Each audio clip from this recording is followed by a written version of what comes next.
Salut, salut. Je crois que aujourd'hui, je vais pouvoir vous présenter une vidéo qui parle en fait du gaz de la Russie. Comme le titre le signale là. En fait, je crois que l'Europe n'a pas pesé les contre et les pour des sanctions menées à la Russie. Et aujourd'hui, ils sont en train de payer au prix fort, au prix fort, parce qu'ils payent doublement le prix du gaz qu'ils payaient auparavant. Donc, bon, sans trop tarder, hein, je ne vais pas trop m'attarder sur ça, mais je vais vous faire voir la vidéo, comme ça vous aussi, vous allez déduire un peu. Ce sont des experts qui parlent ici, hein. C'est pas que c'est des gens on a pris au hasard comme ça, mais ils parlent, ils disent la vérité.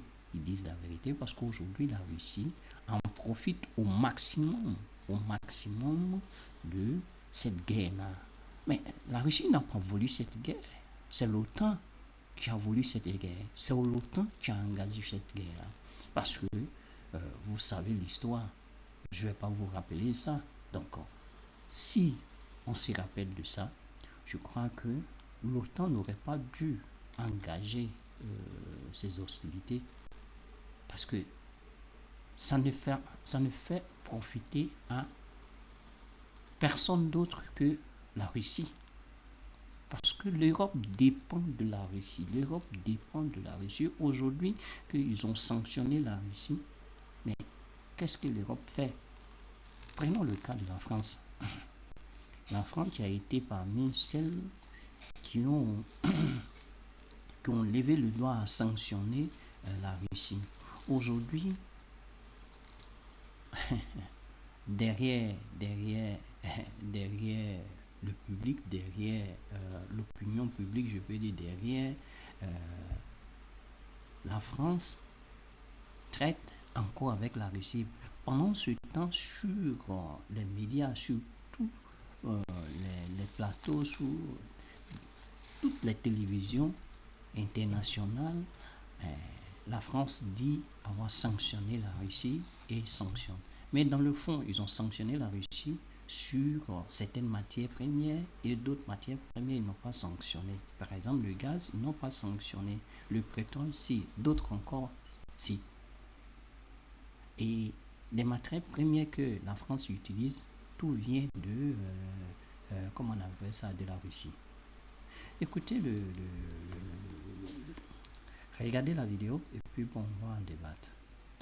Qu'il y avait des sanctions contre la Russie, parce que l'argent, c'est quand même le nerf de la guerre. Regardez ce qu'on apprend, que l'Europe eh bien, a augmenté de 7% ses achats de gaz naturel liquéfié à la Russie. Voilà, c'est-à-dire que pendant les combats, le business continue en quelque sorte.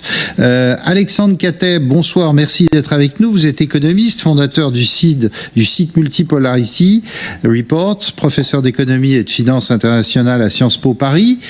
Nous, ça nous étonne toujours de voir ça, qu'en fait les importations de gaz russe sont en augmentation. Pourquoi ? Ben écoutez, tout simplement parce que même si il y a eu des sanctions contre le pétrole, il n'y a pas de sanctions contre l'importation de gaz russe, notamment par voie maritime, hein, de gaz liquéfié. Et il y a la loi du marché qui joue et les fournisseurs, souvent, les plus compétitifs, arrivent à pénétrer sur les marchés. Et donc c'est ce qui s'est passé avec le gaz russe par rapport à des compétiteurs américains ou qataris, ce qui explique cette remontée de la part du gaz russe dans les importations non seulement françaises mais européennes, qui a atteint à peu près 15% du total des importations de gaz gaz naturel européenne sur les premiers mois de 2024. Donc vous êtes en train de nous dire qu'on est en totale hypocrisie là. C'est-à-dire qu'il n'y a pas de sanctions sur le gaz, donc allons-y. Je vous montre par exemple un chiffre de Total Énergie, qui là aussi achète du gaz à tout va aux Russes. Hein. On va peut-être le voir. 4 millions de tonnes de gaz par an pour Total Énergie. Alors l'argument c'est de dire mais on s'est engagé, c'est un contrat qui a été signé en 2018. Ce qui est vrai. Ça paraît quand même étonnant alors qu'on aide les Ukrainiens à chasser les Russes de leur territoire. C'est tout le paradoxe en fait de cette guerre que j'avais souligné depuis le début, c'est qu'il y a des discours politiques, il y a le mécanisme des sanctions, mais la réalité sur le terrain est tout autre. Et en fin de compte, ça arrange un peu tout le monde d'avoir ces importations et ces circuits un peu parallèles aujourd'hui, parce que ça permet de garder des prix de l'énergie qui sont ceux-là auraient explosé encore plus que ce qu'ils n'ont augmenté, enfin l'augmentation qu'on a constatée notamment sur le gaz naturel. Et le paradoxe principal, c'est que certes, l'Europe a réduit très sensiblement ses achats de gaz russe, mais elle est aujourd'hui en train d'acheter du gaz russe à un prix 3 ou 4 fois supérieur à ce qu'elle faisait auparavant. Et la tendance dans les années à venir, c'est d'augmenter les importations de GNL, parce qu'il y a des pays comme l'Espagne, mais aussi comme la France et les Pays-Bas, qui ont de manière significative augmenté leur capacité d'importation de GNL pour faire face au fait au tarissement des flux qui venaient par pipeline. Et donc il est fort possible qu'à l'avenir la part du gaz russe augmente encore plus, parce que c'est un gaz qui reste compétitif par rapport à des concurrents qui doivent le transporter sur des distances beaucoup plus grandes. Oui, alors en plus ça pollue un peu plus parce que c'est des bateaux qui le transportent plutôt que des pipelines. Vous nous êtes en train de nous dire que l'Europe ne pourrait pas se passer du gaz russe aujourd'hui ? Aujourd'hui, c'est impossible. On a vu que l'Europe avait essayé de diversifier ses importations et dans une certaine mesure, elle a réussi à le faire, notamment en augmentant ses importations de gaz américain, mais les capacités américaines d'exportation sont limitées aujourd'hui. Elles pourraient peut-être augmenter encore dans les années à venir, mais c'est pas forcément, je dirais, vrai à 100%, parce qu'il y a aussi des politiques aux États-Unis qui militent pour limiter les exportations, tout simplement pour garder un prix du gaz faible sur le marché domestique.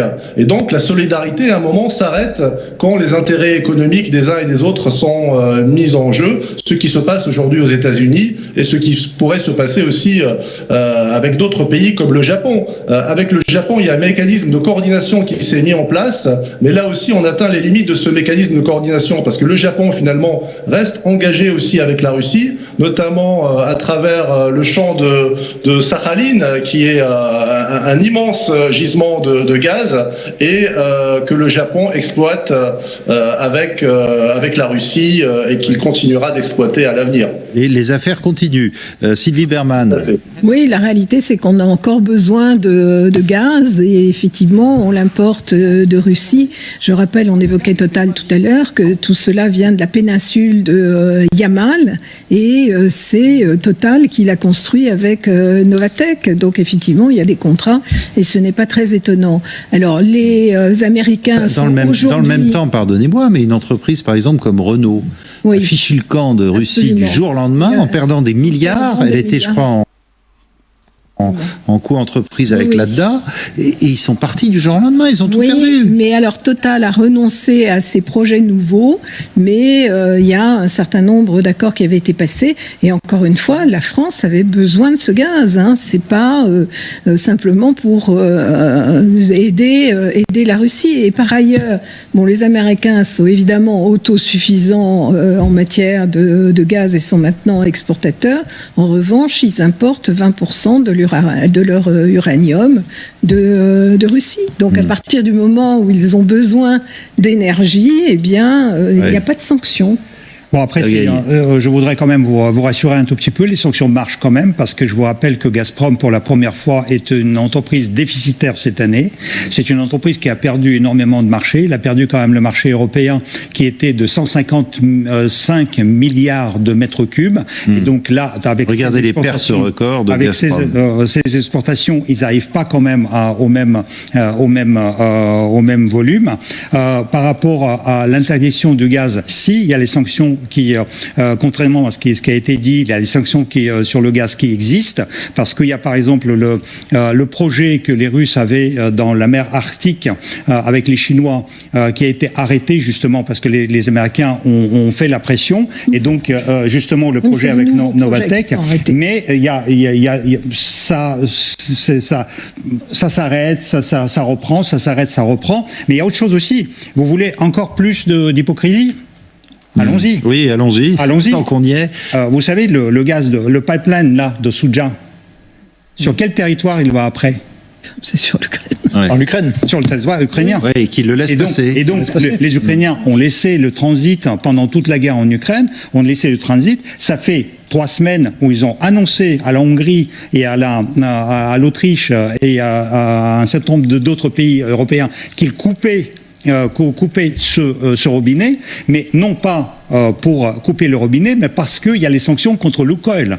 Donc en fait, ils disaient, il y a le gaz qui est produit par l'entreprise Lukoil, qui elle est sous les sanctions, donc on ferme le robinet. Et les autres disent, mais vous avez signé les contrats pour des années et des années, donc il faut les respecter. Et donc voilà, c'est pour vous dire la complexité de la question. Alors oui, la complexité de la question, c'est que le problème ne s'applique pas que au gaz. Il y a un énorme rapport qui a été produit dans le Financial Times il y a quelques semaines sur les importations d'urée. L'urée, c'est une composante des engrais, c'est fait avec de l'azote. L'Europe importe 70% de son urée de Russie. Les importations d'urée ont doublé depuis entre 2022 et 2023. La France importe 90% de son urée pour les engrais de la Russie. Ah oui. Et qui est-ce qui contrôle le plus grand importateur français d'urée? C'est Eurochem. C'est une société qui est contrôlée par une boîte à Chypre qui, elle, appartient à un oligarque russe sanctionné. Donc voilà, ça c'est un autre exemple des problèmes avec l'application des sanctions. Le nickel russe n'est pas sanctionné. Les piles des voitures électriques sont faites avec du nickel et du lithium qui vient aussi en grande partie de Russie. BASF, la société allemande qui produit des piles, a une grande usine en Finlande qui utilise du lithium russe. Alors ils ont maintenant fait un choix d'essayer de diversifier leurs sources d'importation. L'uranium aussi, on a besoin de l'uranium de la Russie. La Russie sait qu'on a besoin de son uranium. Qu'est-ce qu'elle fait ? Eh bien, elle met la main sur toutes les mines d'uranium en Afrique et au Niger et au Kazakhstan pour essayer de nous obliger à continuer à commercer soit avec elle, soit avec l'Australie ou le Canada. Et en parlant d'urée, l'Europe peut se passer complètement de l'urée russe. Les producteurs européens sont à l'arrêt parce qu'ils sont moins économiquement rentables que la Russie. Donc il y a, si vous voulez, il y a des problèmes avec non, mais c'est pas des problèmes, c'est une hypocrisie complète. Nous abordons les sanctions parce que pour vraiment sanctionner la Russie, eh bien, l'Europe devra faire des choix qui coûteront très cher au consommateur final. Ouais. Et c'est ça le grand problème. Alexandre Kateb, vous êtes toujours avec nous. Moi, je me souviens, quand il y avait eu le début de la guerre en Ukraine, Emmanuel Macron était parti en Algérie pour essayer de signer un accord avec l'Algérie pour avoir du gaz. Puis c'est pas loin de la France, on peut mettre un pipeline aussi en passant par l'Espagne ou par la Méditerranée. Visiblement, tout ça, c'est aux oubliettes. Le problème avec l'Algérie, c'est que elle ne peut pas augmenter ses capacités d'exportation de manière très significative. D'une part, les capacités de production sont contraintes. La plupart des gisements sont des gisements vieillissants. Il y a eu très peu d'investissements au cours des 20 dernières années. Et d'autre part, il y a une consommation de gaz sur le marché domestique algérien qui croît très fortement en raison de la croissance économique, démographique, etc. Donc, en fin de compte, l'Algérie, c'est pas du tout la solution à ce problème. C'est peut-être une solution pour certains pays qui ont pu négocier des accords préférentiels comme l'Italie, mais avec un prix du gaz qui a été réévalué là aussi très fortement à la hausse. Et quelque part, l'Algérie a eu un effet d'aubaine grâce à la crise ukrainienne et grâce à la Russie, puisque ça lui a permis de booster ses recettes d'exportation de gaz. D'accord. Voilà. Quel est le point commun entre